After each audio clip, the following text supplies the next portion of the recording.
And Chris and Tom, can you talk about working on that relationship between Thor and Yeah, I mean, we had a hate each other, great time. Well, there we go. I mean, sometimes you get lucky and you work with people who you get along with, and that just makes it an easier process and easier to find, little sort of hooks into the relationship. And, both know what it's like to have siblings and have that rivalry, and had, so much fun sort of playing around with it. Yeah, I think it's kind of, I'd add to that in that warring, competing brothers are just intrinsically, inherently, dramatically interesting. It doesn't mean if it's, Cain and Abel back in the Bible, or it's Edmund and Edgar in King Lear, or any story really, where essentially you've got two opposing forces who are competing for the same thing. And in this case, it's the love and affection and pride of their father. And what's great about the two characters is that they're both enormously gifted. Thor is powerful and noble and strong and physically athletic and the leader of the pack. And Loki is fiercely intelligent, and he's a strategist and is a master of magic. So the two of them together are a force to be reckoned with, but going up against each other is a whole other thing.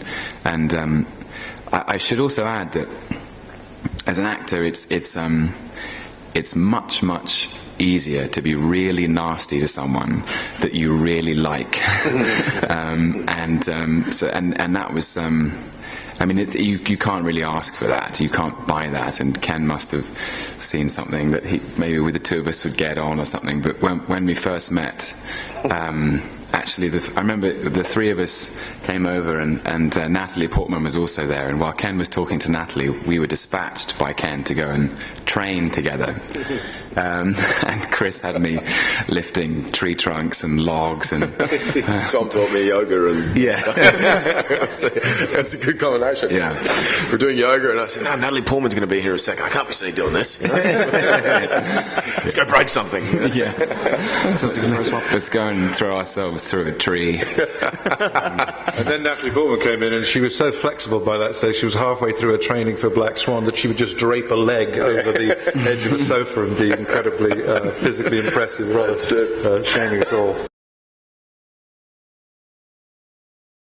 Sounds as though entering the world of Asgard meant fulfilling a childhood ambition.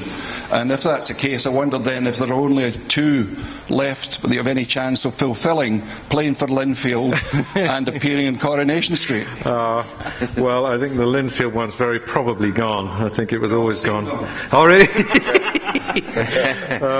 Well, it was a fantastic opportunity. It was a great adventure, and it was, in a way, it was a great surprise, and to be considered for it, and then to kind of go up for the job and try and get it, and then to do actually something I hadn't done before, which is spend a couple of years in Hollywood. I'd never done that before. I'd flitted in, flitted out. I'd been privileged to be asked to go and do things there, but the whole sort of combination of some of the things that the boys were talking about in terms of the story elements that probably you wouldn't be surprised interested me, in terms of those big problems in royal families that have been in some of the rest of the work I've done, but the great sort of mystery of visual effects, CGI and 3D, developing stories that are part of a great big film universe that's fiercely protected by the people who have worked so hard to create it across a long period of time, and keeping your energy and your focus on the job. That was quite something. So I was in some familiar territory with great talents,